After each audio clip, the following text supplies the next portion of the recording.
All right. Good morning, everybody. Today is Friday. Yay, it's Friday, September 15th, 2017. And this is Before the First Cup with Jules here on UCY.TV. Happy Friday, everyone. It is a partly sunny 65 degrees, and I started to see leaves falling from the trees this morning here in upstate New York. So where did we leave off on Wednesday? I titled the show AI Invasion, Hackers, Exploits, DARPA, Guardian Machines, and the Internet of Things. We talked about a lot of things having to do with DARPA scanning 80% of the world's IP addresses to determine whether or not there are botnets living on different networks that could be used by rogue actors to take down the Internet. And without your knowledge, they would be putting an agent onto your network to be able to scan and manipulate and take out, if necessary, the rogue software. Well, I was mentioning how some of these things are going on. There's been an onslaught of just machines that go into comas and don't wake up. And I had my broadcast machine of many years go down like that the other day. Never woke up again. Well, guess what? Last night we had another machine go down. This one happened to be the automated ripping machine that takes the MP3 of the show and rips it to YouTube. Just went to sleep. It's not breathing, though. This one's just off and does not come back on. But very interesting is this technology, this mayhem or for all secure technology that was developed out of Carnegie Mellon University as part of the DARPA Grand Cyber Challenge to combat viruses on the Internet and security has been rolling out quietly. That we just have these outages, and I mean, it's all over the place. They're scanning utilizing AI to take a look at the Internet of Things, soon to be your refrigerator and your washing machine, as well as you. We've talked about that before. A few days ago, we covered a story about, oh, look out, because as the sex bots come online, hackers could program them to kill. We found out there's a new hack that can use sonic technology to target cell phones and other Internet of Things devices. If you remember, back in December of, and it must have been, I'm going to say 2015, potentially, maybe it was 2016, 21st Century Cures Act passed. And just before that, Obama had passed the Brain Initiative, and we've talked extensively about that and how this whole rollout of $1.5 billion for the Brain Initiative has been aiding artificial intelligence, trying to mimic the human brain. Georgie Porgy Church was involved in using CRISPR to barcode neurons and to be able to get a more precise look at how the brain works. And, of course, the 21st Century Cures Act was going to tackle brain disorders as well as brain surveillance. When we first ran across that, we kind of raised an eyebrow. Well, some interesting things have been happening here in the last few days. We, of course, have talked about Dr. Smartphone and how AI is rolling out into medical technology, and not just for simple things like reporting back in an application manually, but also monitoring different vital functions and biostatistics real time to provide a dashboard not only to your doctor but also to an AI doctor that can then determine at some point in the future whether or not you're going to die. We read about that one that utilized CT scans to determine whether or not you had a 5-year life expectancy. Well, there was a new one we looked at on Wednesday, I believe, about smartphones now being able to assess your brain injuries, and it'll be able to scan your pupils and your pupil reaction to light pulses. Well, here's something that I ran across yesterday.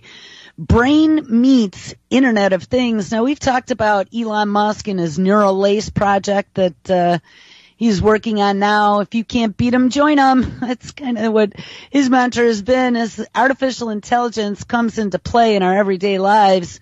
If we're not going to be able to be smarter than the machine, then maybe we should merge with the machine. Well, here's a brand new story. And at first it sounded like a joke story, but I don't think it is. When I looked at some of the players from DARPA, I found out that there was a director of Lockheed Martin currently that went to this university. A team of researchers at Wits University in Johannesburg, South Africa, another one of our offshore mad-science gone mad countries, have made a major breakthrough in the field of biomedical engineering. According to a release published in Medical Express, for the first time ever, researchers have devised a way of connecting the human brain to the internet in real time. Ding-a-ling-a-ling-a-ling. It has been dubbed the Brain Internet, all one word, B-R-A-I-N, and the I-N is the beginnings of Internet, Brain Internet Project, and it essentially turns the brain into, quote, an Internet of Things node on the World Wide Web. Uh-oh, I warned you of this, guys. Here it comes. The project works by taking brainwave EEG signals gathered by an Emotiv EEG device, and we've talked about them before, connected to the user's head. The signals are then transmitted to a low-cost Raspberry Pi computer, which live streams the data to an application programming interface and displays the data on an open website where anyone can view the activity, and i.e. a dashboard. Adam Pantowitz, a lecturer at the Wits School of Electrical and Information Engineering and the project supervisor, said, quote, Brain Internet is a new frontier in brain-computer interface systems. There is a lack of easily understood data about how the human brain works and processes information. Brain Internet seeks to simplify a person's understanding of their own brain and of the brains of others. And it does this through continuous monitoring of brain activity as well as enabling some interactivity. Now, guys, look at this is using a dangling carrot again. Look how cool it'll be to be able to see not only yours but your friend's brain activity. But what you're doing is feeding the machine data. And every bit of data you feed the machine is making the machine smarter and allowing the machine to find the chinks in the human armor. That's why there is a caution on this. Pantanowitz said that this is just the beginning, and I've said that before, of the possibilities of this project.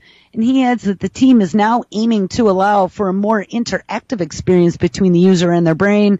Some of this functionality has already been built into the site, but it is very narrow, limited to stimulus such as arm movement. Brain Internet can be further improved to classify recordings, so it's going to record your brainwaves, put them online through a smartphone app that will provide data for a machine learning algorithm. In the future, there could be information transferred in both directions, inputs and outputs to the brain, says Pantanowitz. Future applications for this project could lead to some very exciting breakthroughs in machine learning and brain interfaces like Elon Musk's neural lace and Brian Johnson's kernel. Data collection from this project could lead to better understanding of how the mind works and how we could take advantage of that knowledge, to augment our brain power. So let's read a little bit about Emotiv. Emotiv.com, E-M-O-T-I-V.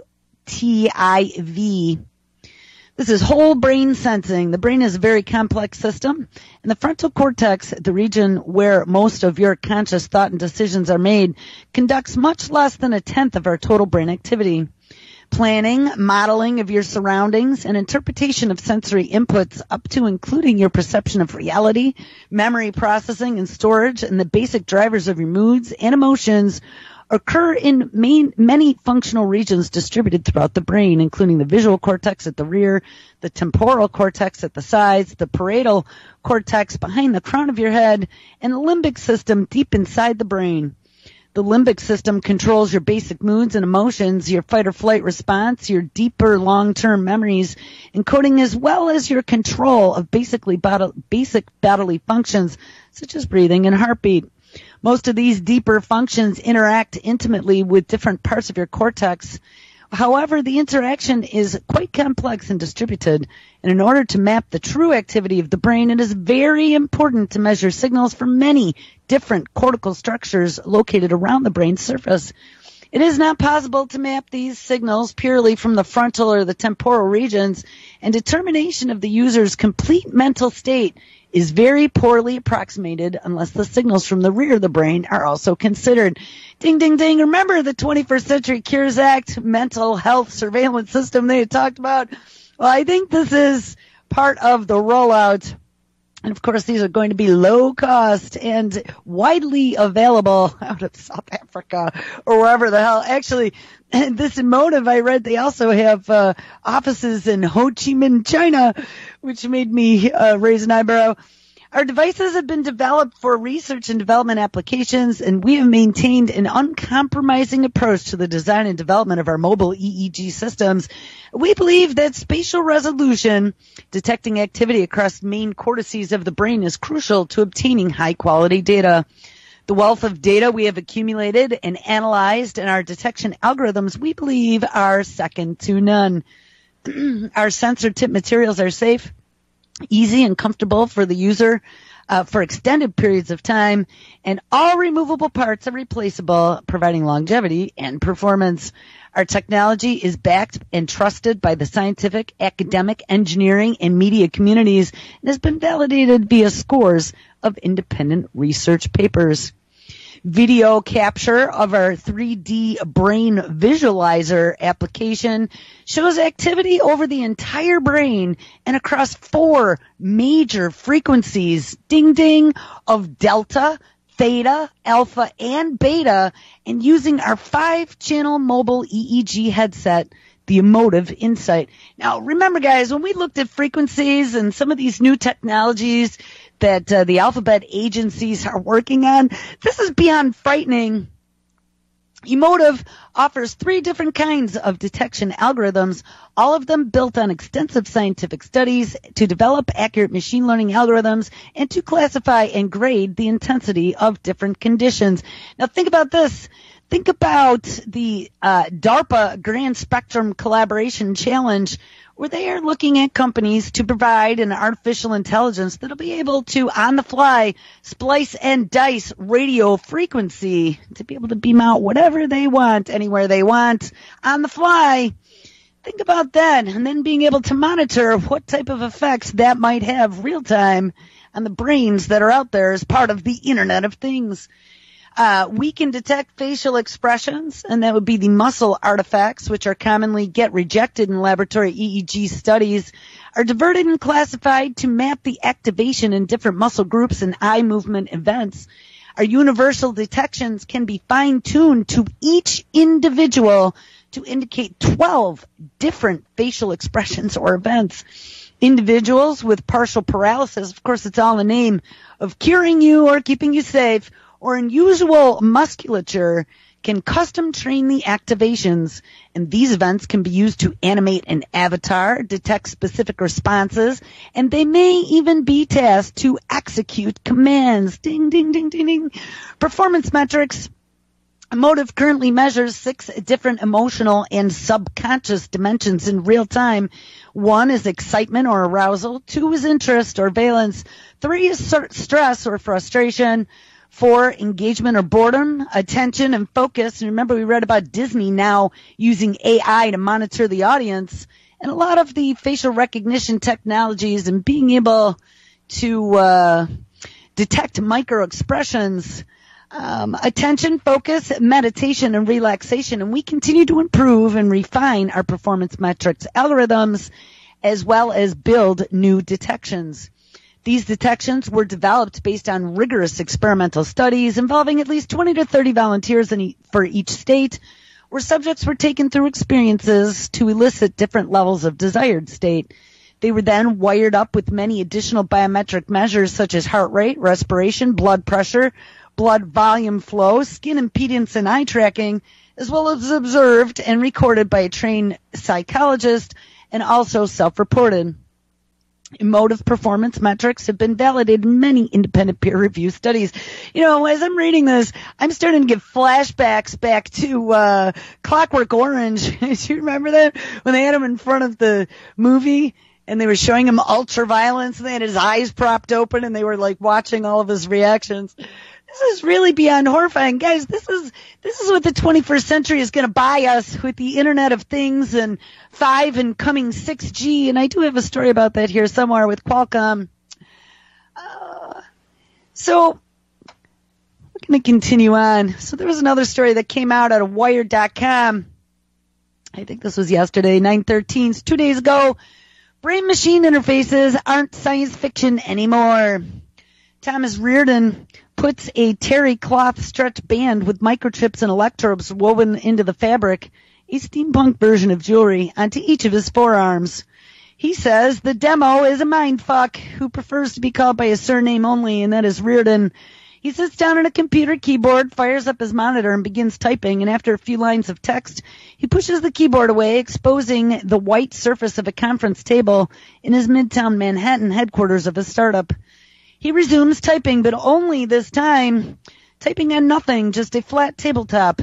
Yet the result is the same. The word he taps out appear on the monitor, and that's cool, but what makes it more of than just a magic trick is how this is happening. The text on the screen is being generated not by his fingertips, but rather by the signals his brain is sending to his fingers. The armband is intercepting those signals and interpreting them correctly and relaying the output to a computer just as a keyboard would have. Whether or not Reardon's digits actually drum the table is irrelevant. Whether he has a hand is irrelevant. It is a loop of his brain to machine.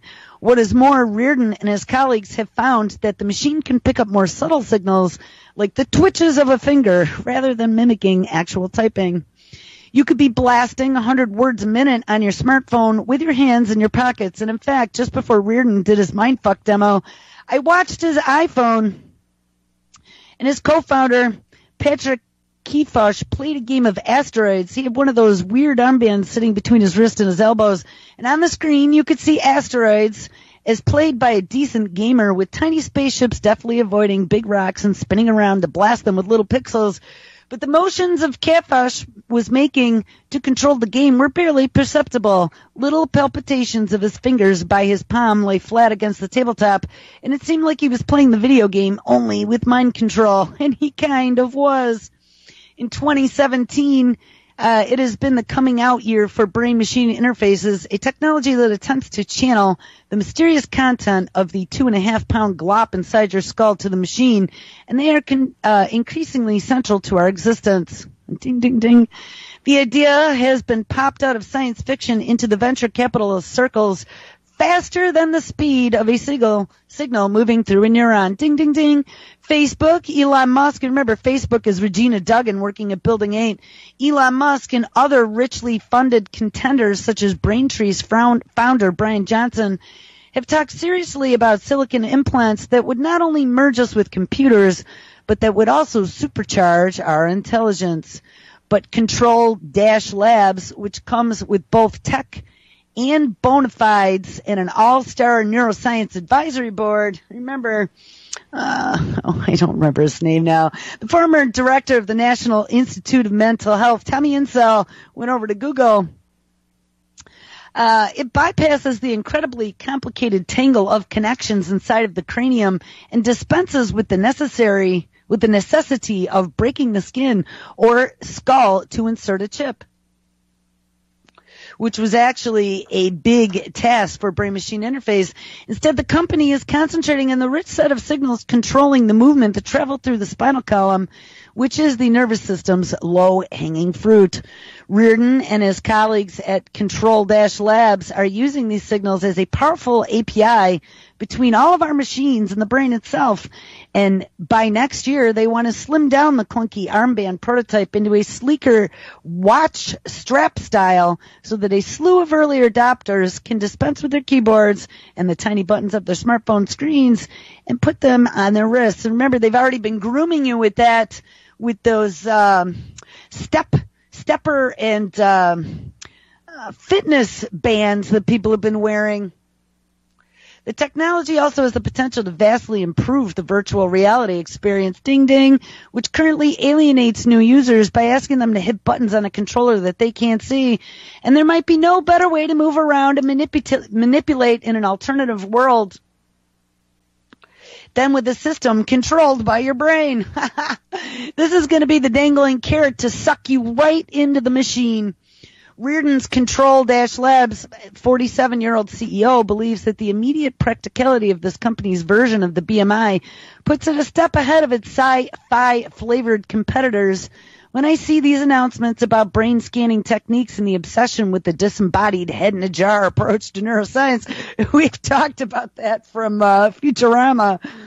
I just feel like they are missing the point of how all new scientific technologies get commercialized, which is relentless pragmatism. He says, we're looking for enriching lives, of course, more control over things, over the things around us, and more control over that stupid little device in your pocket, which is basically a read-only device right now with horrible means of output. Whether Reardon's goals are ambitious, I would like our devices, whether they are vended by us or by partners, to be on 1 million people within 3 to 4 years. Ding, ding, he says, but a better phone interface is just the beginning. Ultimately, Control-Labs hopes to pave the way for a future in which humans can seamlessly manipulate broad swaths of their environment using tools that are currently uninvented. And where a robust signal from the arm, the secret mouthpiece of the mind, becomes our prime means of negotiating with the electronic sphere. The initiatives come at a precedent moment for Control-Labs, where the company finds itself perfectly positioned to innovate. The person leading this effort is a talented coder with a strategic bent who has led big corporate initiatives and left it all for a while to become a neuroscientist. Reardon understands that everything in his background has randomly culminated into a humongous opportunity for someone with his precise skills. He is determined not to let this slip by. So this dude was a programmer and he became a neuroscientist. Like, look at that one. Reardon grew up in New Hampshire as one of 18 children, holy shit, in a working class family. And he broke from the pack at age 11, learning to code at a local center funded by the local tech giant Digital Equipment Corporation. Ding, ding. I used to configure DEC systems, and they're one of the very beginnings. A lot of people that I knew that did some work for DEC actually had worked with DARPA at one point. They called us the Gweeps, the littlest hackers, and he took a few courses at MIT, and then at 15, he enrolled at the University of New Hampshire. He was miserable, a combination of being a peach fuzz outsider and having no money, and he dropped out within a year. It was coming up on 16 and was like, I need a job, he says. So he wound up in Chapel Hill, North Carolina, at first working in the radiology lab at Duke, helping to get the university's computer systems working smoothly with the internet. And he soon started his own networking company, creating utilities for the then mighty Novell networking. I remember those days. Eventually, Reardon sold the company, meeting venture capitalist Ann Wibbald in the process, and she hooked him up with Microsoft. Reardon's first job there was leading a small team to clone Novell's key software, and there was a big battle back in those days. It was back in the 90s. So it could be integrated into Windows. And still a teenager, he wasn't used to managing, and some people reported to him, called him Doogie Howser. Yet he stood out as exceptional. You're exposed to a lot of types of smart people at Microsoft, but Reardon would kind of rock you, he says. Brad Silverberg, then head of the Windows and now VC invested in Control-Labs. In 1993, told you, Reardon's life changed when he saw the original web browser. He created the project that became Internet Explorer, which, because of the urgency of the competition, was rushed into Windows 95. I was there at that time, in time for a launch, and for a time that was the world's most popular browser. So in years later, Reardon left the company frustrated by the bureaucracy and worn down from testifying in the antitrust case. And we've talked about that at length with Bill Gates and Microsoft involving the browser he helped engineer. Reardon and some of his browser team compatriots became a startup. And, you know, I'm going to tell you what, if he was the inventor of that browser, we talked about that antitrust lawsuit. And the day that Bill Gates came out, I remember that distinctly. I was right in the lizard's pit at that time. And the day Bill Gates came out to say that the antitrust lawsuit was over and they were going to do things the way that they were told, because that was the day he sold us all out. The fact that this Reardon, who was in the middle of this brain-computer interface technology, was a part of that team was very interesting to me as well. He said that some of his browser team compatriots then began a startup focused on wireless internet. Our timing was wrong, but we absolutely had the right idea. And then Reardon made an unexpected pivot. He left the industry and enrolled as an undergraduate at Columbia University. to major in the classics. And the inspiration came from a freewheeling 2005 conversation he had with celebrated physicist Freeman Dyson, who mentioned his voluminous reading in Latin and Greek, and arguably the greatest living physicist isn't telling me to do science. He told me to go read Tectus. So I did at age 30. And in 2008, Reardon did get his degree in classics, magna cum laude. But before he graduated, he began taking courses in neuroscience and fell in love with the lab work. It reminded me of coding, of getting your hands dirty and trying something and seeing what worked and then debugging it. He says he even decided to pursue it seriously to build a resume for grad school. And even though he was still well off from his software exploits, he wanted to compete for a scholarship, and he got one from Duke University to do basic lab work. He transferred to Columbia, working under renowned neuroscientist Thomas Jessel, who is now a Control-Labs advisor, along with other luminaries like Stanford's Krisha Sennoy. And according to his website, the Jessel Lab studies system and circuits that regulate movement, which cause the root of all behavior. This reflects Columbia's orientation in the neuroscience divide between those concentrating on what purely goes inside a brain and those who study the brain's actual output. Now, interesting, because Columbia and Duke and Columbia and Stanford have all been parts of this technology that we have been talking about, and a lot of the spook agencies have come out of places like that. Though a lot of glamour is associated with those who try to demystify the mind through its matter, those in the latter camp quietly believe that the stuff the brain makes us do is really all the brain is for. Neuroscientist Daniel Wolpert once famously summarized this view. We have a brain, he says, for one reason and one reason only, and that is to produce adaptable and complex movements. There is no other reason to have a brain. Movement is the only way that you have of affecting the world around you. And that helped shape Control-Labs, which got its start when Reardon began brainstorming with two of his colleagues in the lab in 2015. These co-founders were Kafish and Tim Macchinato, who got their doctorates a bit before Reardon did and began setting up the company. During the course of his grad study, Reardon had become increasingly intrigued by the network architecture that enables volitional movement, which are skilled acts that don't seem complicated, but actually require precision, timing, and unconsciously gained mastery. Things like grabbing that cup of coffee in front of you and raising it to your lips and not just shoving it through your face, he explains. Figuring out which neurons in the brain issue the commands to your body to make those movements possible is incredibly complicated. And the only decent way to access that activity has been to drill a hole in your skull and stick an implant in the brain and then painstakingly try to figure out which of the neurons are involved. What good thing. You can make some sense of it, but it takes a year for someone to train one of those neurons to do the right thing, say to control a prosthesis, says Reardon. But an experiment by Reardon's co-founder Macchiato opened up a new possibility. Macchiato was, like Reardon, excited about how the brain controlled movement, but he had never really thought about the way to do brain machine interface was to plant electrodes in the skull. I never thought that people would do that to send text to each other, he says. Instead, he explored how motor neurons, which extend through the spinal cord to actual muscles in the body, might be the answer. He created an experiment in which he removed the spinal cords of mice, poor little mousies, and kept them active so he could measure what was happening with the motor neurons.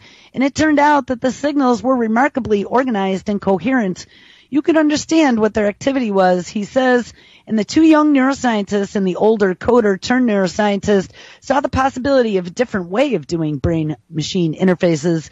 If you're a signal person, you might be able to do something with this, says Reardon, recalling his reaction. And the logical place to get a hold of these signals is in the arm, as human brains are engineered to spend a lot of their capital manipulating the hand. And the Control-Labs was far from the first to understand that there is a value in those signals. A standard test to detect neuromuscular abnormalities uses the signals in what they call an electromyography, which was commonly referred to as an EMG. In fact, in its first experiments, Control-Labs used standard medical tools to get its EMG signals before it began building custom hardware. The innovation lies in picking up EMG more precisely, including getting those signals from individual neurons than previously existing technology, and even more important, figuring out the relationship between the electrode activity and the muscles so that we can translate EMG into instructions that computers can control. So we have two competing brain-computer interfaces to the internet, it seems, over the last week. One is using EEG and one is using EMG, and they both are able to collect readings about you and feed them to some sort of interface. Well, I ran across another story. What comes after smartphones? And this is out of Quartz.com. Maybe implants or not. The guy actually has an EEG helmet on or little cap. It would be the ultimate user interface. A device the size of 2 stacked nickels that allows your thoughts to control a computer. The only catch is that it'll have to be implanted in your brain. Well, that is what DARPA's cutting edge research unit is working on as part of President Obama's Brain Initiative, a concerted push to advance neuroscience. It is also what Qualcomm's Chief Technology Officer, Matt Grobe, believes could come to market for consumers when 6G, not 5G, we're looking forward to 6G, or so-called 6th generation wireless technologies arrives, hence putting you real-time, forever, on the Internet of Things. When you look at 1G being for voice or for your ears, and 3G through 5G are for data and your eyes or for a vision service, perhaps 6G will go beyond the head-mounted displays to introduce direct neural interfaces, says Grobe at Quartz Next Billion conference held in San Francisco on October 13th. Qualcomm is a member of the industry group that has been formed to support the DARPA project with access to its rapid prototyping and manufacturing of neuroengineering components. Qualcomm, which makes smartphone chips, ding ding, was a developer of the LTE technology behind 4G as well and is well positioned to contribute. This will give DARPA access to charging and powering solutions for brain implants, ultra-low powered electronics designed, and data compression, as well as processing technology, according to DARPA's PDF. Implants could feed sensory data into the brain at high resolution, and it could be one way to address sight or hearing deficits, says DARPA, when the Neural Engineering System Design Program was announced. And today's best computer brain interface systems are like 2 supercomputers trying to talk to each other using 35-year-old 300 baud technology. Low-power brain implants hooked up to an ultra-high-speed 6G data network would certainly make Google Glass and Snap spectacles look antiquated, so don't hold your breath. New generations of wireless technology have generally been introduced in 10-year phases, which puts 6G's arrival at around 2030. Da, da, da. Guys, this is where we are headed. And don't worry about it, Futurism.com released a story, and this one was actually April 5th, 2017, but I saw this morning. We just created an artificial synapse that can learn autonomously. Dun, dun, dun, dun, dun, dun. So as we understand more about the brain, and we can suck all kinds of data out of the brain and take a look at the brain's alpha, theta, beta waves and different things that are going on and different muscular movement. And the development and advances in artificial intelligence have been due in large part to technologies that mimic how the brain works. And in the world of information technology, such AI systems are called neural networks. These contain algorithms that can be trained, among other things, to imitate how the brain recognizes speech and images, and also how to move. Found out Google's DeepMind actually taught itself how to walk, run, and jump using simulated environments. And however, running an artificial neural network consumes a lot of time and energy. Well, now researchers from the National Center for Scientific Research in Thales and the University of Bordeaux in Paris and Evry have developed an artificial synapse called the Memristor. Ding, ding, Joe Friday. directly on a chip, and it paves the way for intelligent systems that required less time and energy to learn and that can also learn autonomously. In the human brain, synapses work as connections between neurons, and the connections are reinforced and learning is improved the more these synapses are simulated. The memristor works in a similar fashion. It is made up of thin ferroelectric layers which can be spontaneously polarized that is enclosed between two electrodes. In using voltage pulses, the resistance can be adjusted like biological neurons. The synaptic connections will be strong when the resistance is low and vice versa, and the memristor's capacity for learning is based on this adjustable resistance. AI systems have developed considerably in the past few years, and neural networks built with learning algorithms are now capable of performing tasks which synthetic systems previously could not do. So look out, because they are working on it. It's the big pulsating brain in the sky. For instance, intelligent systems can now compose music, play games, or beat human players, or just do your taxes, or even be a lawyer. And some can even identify suicidal behavior or differentiate between what is lawful, ding ding, and what isn't. And thanks to AI's capacity to learn, the only limitation of which is the amount of time and effort it takes to consume the data and to serve it at its springboard. With the memristor, this learning process can be greatly improved. Work continues on the memristor, particularly on exploring ways to optimize this function. For starters, the researchers have successfully built a physical model to help predict how it functions. Well, good thing. And their work is published in the journal Nature Communications. Now, what's concerning about all this learning, deep learning, connecting our brains to the machine, and being able to surveil and look for lawful and unlawful actions online, all the Internet of Things connected devices, soon to be you. There was a story that came out of phys.org back on September 9th, just a few days ago, 2017. We talked about DARPA mapping 80% of the world's IP addresses and being able to put an agent on them to determine whether or not you are quote-unquote infected by some sort of botnet and otherwise scary and bad for the Internet. Data-swamped U.S. spy agencies are now putting hopes on artificial intelligence. Swamped by too much raw intelligence data to sift through, U.S. spy agencies are pinning their hopes on artificial intelligence to crunch billions of digital bits and to understand events around the world. Ding-a-ling. Don Merrick's, a Central Intelligence Agency's Deputy Director for Technology Development, said this week the CIA is currently involved in 137 different AI projects, many of them with developers in Silicon Valley. Who would have figured it? These range from trying to predict significant future events by finding correlations in data shifts and other evidence, and to having computers tag objects or individuals in a video that can draw the attention of intelligence analysts. Officials with other key spy agencies at the Intelligence and National Security Summit in Washington this week, including military intelligence, also said that they were seeking AI-based solutions for turning terabytes of digital data coming in daily into trustworthy intelligence that could be used for policy and battlefield action. Like what? Sending out an online electrical pulse to put a system on a bad network to sleep forever. Maybe, just maybe. They talked about that. I don't remember his name. The former head of the NSA. Oh, what was his name? He came out of Syracuse. Who left, had said that they had that ability to take out machines remotely, utilizing technology. Don't think that they wouldn't do that if they decided or determined that you were a problem network.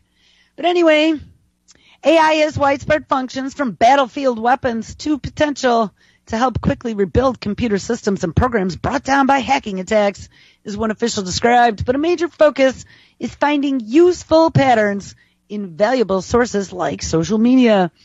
Combining social media for intelligence in itself is not new, says Joseph Garton, head of the CIA's Kent School, which teaches intelligence analysis.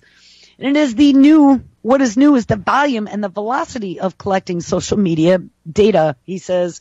In that example, artificial intelligence-based computing can pick out keywords, ding, and names, but it also finds patterns in data that correlate with other events and continuously improve on that pattern finding. AI can, quote, expand the aperture of the big eye that's watching you of an intelligence operation looking for small bits of information that can prove valuable, according to Chris Hurst, the chief operating officer at Stabilitas, which contracts with the U.S. intelligence community on intel analysis. Human behavior is data, and AI is the data model. Ding, ding. And I told you behavior analytics. And where the patterns are, we think AI can do a better job. The volume of data that can be collected increases exponentially with advances in satellite and signal intelligence collection technology. Ding, ding, ding, ding, ding. And if we were to attempt to manually exploit the commercial satellite imagery we expect to have over the next 20 years, we would need 8 million imagery analysts, says Robert Cordillo, director of the National Geospatial Intelligence Agency, said in a speech in June. How many intelligence agencies do we have? Jesus Christ. Cardillo says that his goal is to automate 75% of analyst tasks with a hefty reliance on AI operations that can build on what they learn automatically. Big, pulsating surveillance, brain in the sky. Washington spies are not the only ones turning to AI for future advantage. Russian President Vladimir Putin, we talked about this, declared last week that the artificial intelligence is a key for power in the future.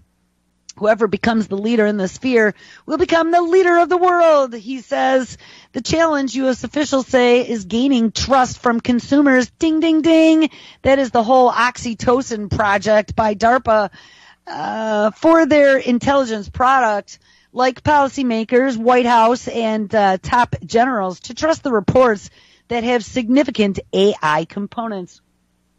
We produce a presidential daily briefing, and we have to be really, really good with our evidence for why we reach the conclusions that we do. You can't go to leadership and make a recommendation based on a process that no one understands, right? And that has been a problem for a long time. Nobody understands how AI works. The dark heart of AI.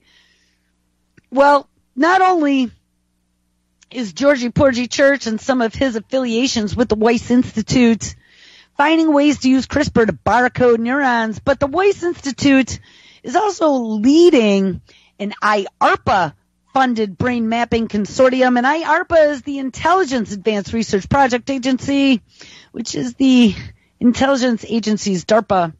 The Weiss Institute for Biologically Inspired Engineering at Harvard University announced a cross-institutional consortium to map the brain's neural circuits with unprecedented fidelity. The consortium is made up by $21 million contracts from the Intelligence Advanced Research Projects Agency, more affectionately known as IARPA, and aims to discover the brain's learning rules and synaptic circuit design, further helping to advance neurally derived machine learning algorithms.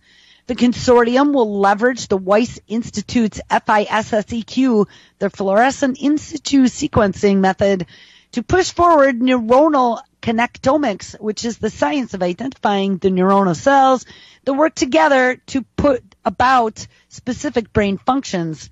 The FISSEQ was developed in 2014 by Weiss Core faculty member who, oh, you guessed it, Georgie Porgy Church and colleagues. And unlike traditional sequencing technologies, it provides a method to pinpoint this precise location of specific RNA molecules in intact tissue.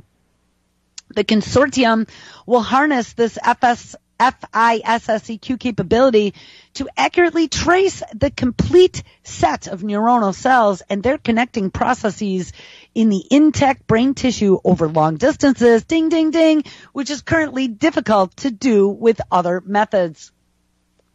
Awarded a competitive IARPA Micron's contract, the consortium will further the overall goals of President Obama's BRAIN initiative, which aims to improve the understanding of the human mind and uncover new ways to treat neuropathological disorders like Alzheimer's, schizophrenia, autism, and epilepsy, and as well as depression, I read. And the consortium's work, and then apply it on a dashboard online that anyone can see. The consortium's work will fundamentally innovate the technological framework used to decipher the principal circuits and neurons used to communicate and fulfill specific brain functions, maybe even control them in the future. The learnings can then be applied to enhance artificial intelligence in different areas of machine learning, such as fraud detection, pattern and image recognition, and self-driving car decision-making. Oh, it's time to turn Johnny down. He's getting a little excited. I mean, guys, where is all this headed? I mean, I think I've done a pretty good job in this show outlining all these connecting points, and this is all coming within the last year and a half since this 21st Century Cures Act, with the BRAIN Initiative included, and all this technology that is going to connect us to that internet of pulsating things that'll put everything on a dashboard and put the AI doctor in charge to be able to decide whether or not you are operating within parameters. Historically, the mapping of neuronal paths and circuits in the brain has required brain tissue to be sectioned and visualized by an electron microscope. Complete neuron and circuits are then reconstructed by aligning the individual electron microscope images, and this process is costly and inaccurate due to the use of only one color, which is gray. Says Church, who is the principal investigator for the IARPA Micron Consortium. We are taking an entirely new approach to neuronal connectomics, intensifying colorful barcodes. This is the barcoding project that should overcome this obstacle, and by integrating molecular and physiological information, we are looking to render a high-definition map of neuronal circuits dedicated first to specific sensations. It's time to give them a zap. In the future, to behaviors and cognitive tasks. Church is a professor of genetics at Harvard Medical School and a professor of health sciences and technology at MIT. And to map neural connections, the consortium will genetically engineer mice so that each neuron is barcoded throughout its entire structure with a unique RNA sequence, a technique called Boanic, which is the barcoding of individual neuronal connections, developed by Anthony Zador at Cold Spring Harbor Laboratory. Thus, a complete map representing the precise location, shape, and connection of all neurons can be generated. The key to visualizing this complex map will be the FISSEQ, which is able to sequence the total complement of barcodes and then pinpoint their exact locations using a super resolution microscope. And importantly, the FISSEQ analysis can then be applied to an intact brain tissue, and the error-prone brain sectioning procedure that is part of a common brain mapping study can be avoided, and long neural processes can be more accurately traced in larger numbers and at a faster pace. The multidisciplinary consortium spans 6 different institutions.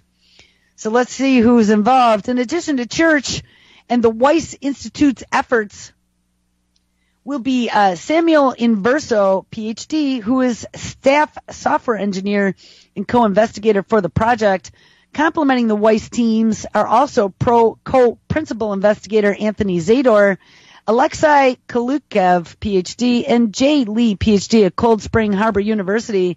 Adam Marblestone, PhD, and Liam Paninsky, PhD, are co-investigators at MIT and co-principal investigator at Columbia. Ding, ding, ding.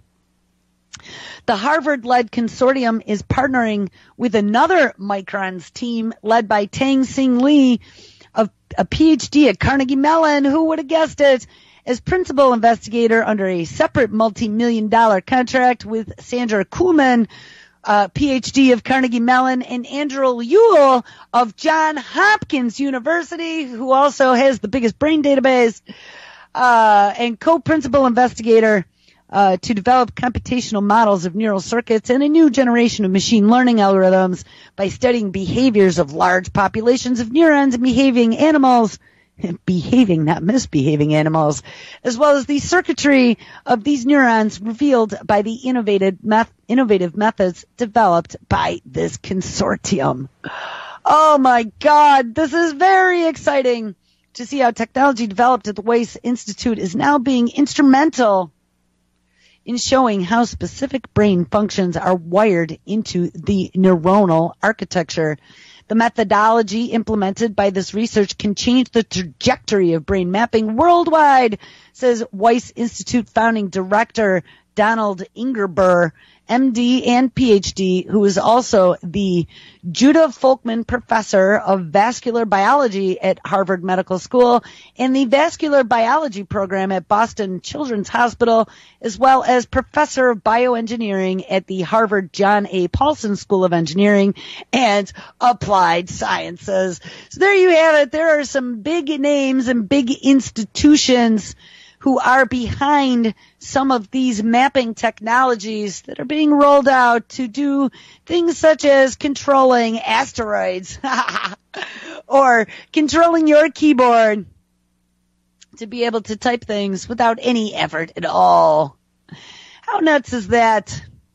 So as we start talking about invading your body, there were a couple more stories that went a little beyond the brain, and it's along the same lines of some of the stuff that we have talked about before and becoming part of the Internet of Things, and that would be nanobots and getting nanobots in your blood and being able to track nanobots in your blood, making more than just your brain, but your whole body as a member of the Internet of Things. September 13th, 2017, out of theengineer.co.uk, tracking of medical nanobots comes a step closer. A new magnetic resonance technology could be used to locate quote-unquote smart pills inside of your body. Medical nanobots have long been a dream of science fiction, minute devices that can roam the bloodstream and the organs, looking for and even treating diseases and other conditions on the fly. And as the engineer has reported, the first step toward these technologies is being taken around the world with targeted drug delivery systems that bind to specific sites and release specifically targeted medicines. Other research has looked at smart pills, devices carrying tiny cameras and other miniaturized technology inside of the body to help clinicians treat patients. And one problem with such a device is tracking their location once they have been digested. Researchers from Caltech have now borrowed a technique for magnetic resonance imaging to help tackle this problem. The team, led by electrical engineer Azita Imani and a chemical engineer Mikila Shapiro, have developed a technique known as ATOMS, which is the addressable transmitters operated as a magnetic spin, which allows smart pills, also known as capsule endoscopes, to be located in the body using magnetic fields. The technique uses a silicon chip that contains a set of integrated sensors, resonators, and wireless transmission technologies that allow them to mimic the magnetic resonance property of atoms. The key principle of MRI is that the magnetic field gradient causes atoms at two different locations to resonate at two different frequencies, making it easy to tell where they are. We wanted to embody this elegant principle in a compact integrated circuit. The ATOMS devices also resonate at different frequencies depending on where they are in a magnetic field. Well, ding ding, again using frequencies. Imani and Shapiro enlisted the help of Manuel Montague, a bioengineer and former doctoral student in Imai's lab, now working at the Elon Musk's founded neurotechnology company Neuralink, to design a chip that would embody their idea. Montague is a lead author on a paper in Nature Biomedical Engineering describing the research.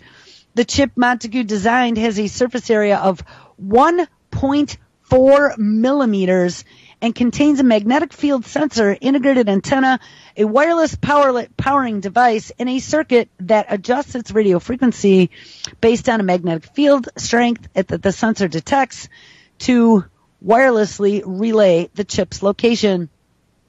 This chip is totally unique.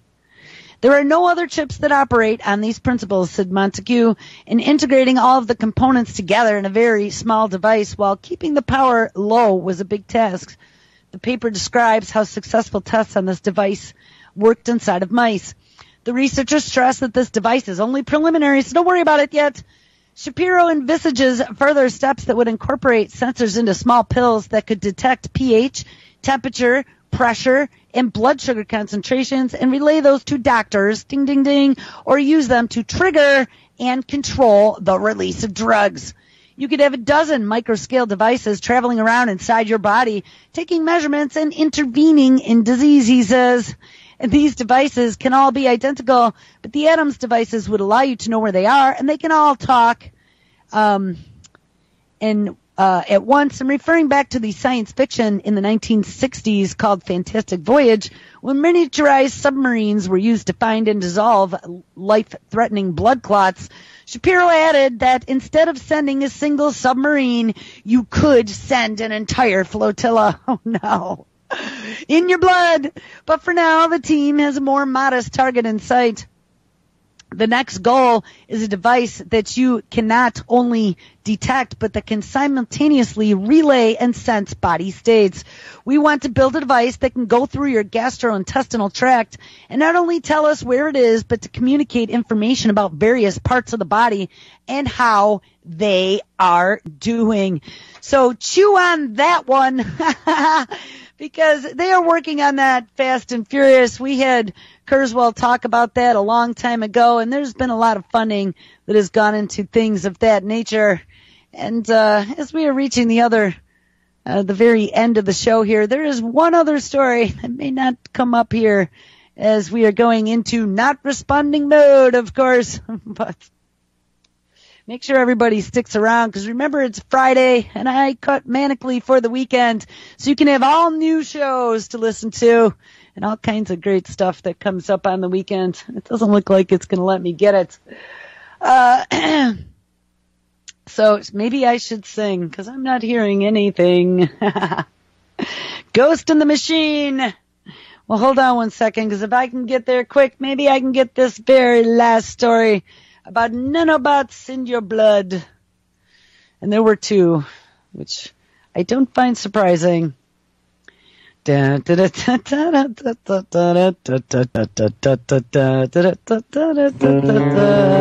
we go.